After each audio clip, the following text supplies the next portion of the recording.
Hey, what's up guys? Welcome back to Retro Pop Planet, and today we are out here on Gay Street in Greenwich Village, and we're going to be talking about the classic Cyndi Lauper Girls Just Want to Have Fun video from October 1983.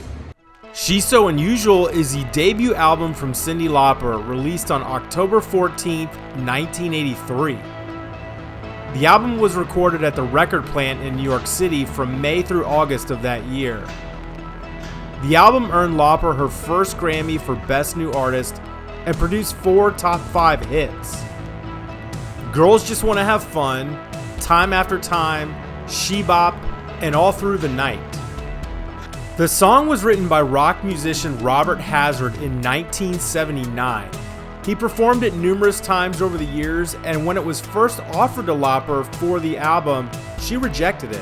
But eventually she relented by turning it into an electro-pop record and changing the lyrics to reflect a woman's point of view.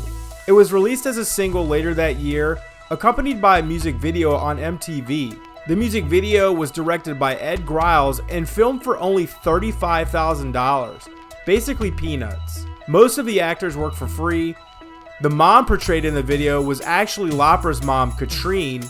Her father was played by her good friend Captain Lou Albano from the WWF. It also featured her manager, her brother, as well as secretaries from the company. The digital equipment was loaned out by Lorne Michaels. The song was given heavy rotation in the early part of 1984 and reached all the way up to number 2 on Billboard. This song was everywhere, and I couldn't get enough of it. I was only 6 when the album was released, but I still remember it vividly. It seemed like everyone knew the lyrics, especially all the girls in class. I was almost jealous that guys didn't have a cool song like this to sing along with. And even the cool older guys acknowledged how rad it was. The album is easily in my top 5 of the entire 1980s. My roller skating rink in Texas had a retractable screen where they would play the music video while you skated around in circles. Just imagine skating toward the screen as this bright-haired, bubbly personality is singing to you as she's literally growing larger than life. The video was so iconic to me that I was a little at a loss for words when filming in these locations. Cyndi Lauper was, and still is, cool. The video begins with Cyndi dancing down Gay Street in the morning, presumably just getting home after a long night out.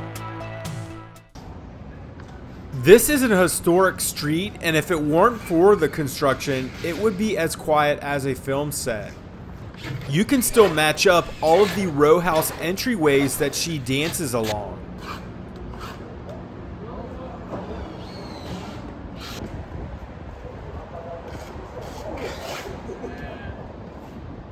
And then she cuts across the street, and I guess it's implying that she lives here in one of these units. Or maybe she even lives in 12, which is right here. When she gets home is when she has a confrontation with both mom and dad. This was all filmed on a studio set, probably somewhere in Manhattan if I had to guess. Completely miffed at the injustices of her lame-o parents, Cyndi reaches out to her girlfriends on a party line. Remember party lines?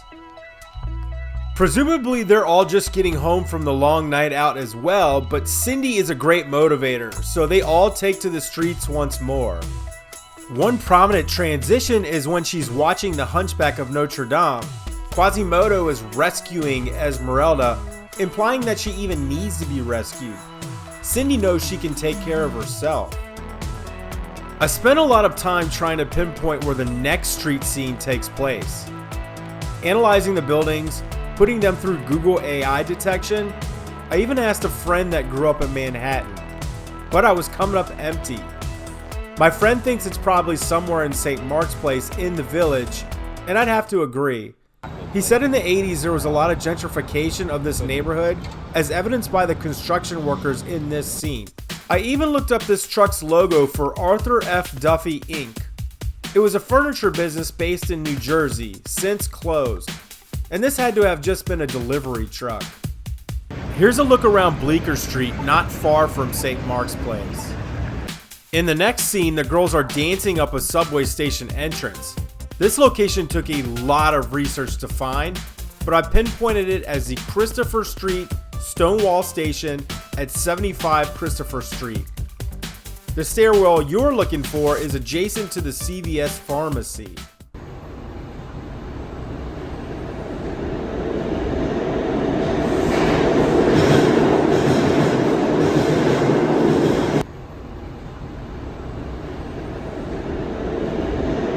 And I think she mentioned it once in like an interview, but the subway station is the Christopher Street station.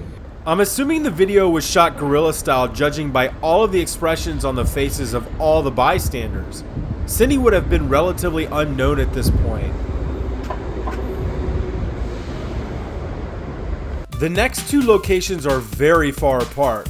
I was unable to get to them for this video, mainly because the weather was terrible on my visit, but I'll show you where they are. Both locations also took quite a bit of research and Google Maps to find. First is at the Metropolitan Museum of Art in East Central Park.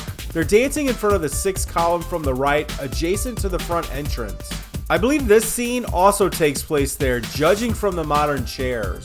The last non-studio location takes place at a very obscure modern art display outside of an office building.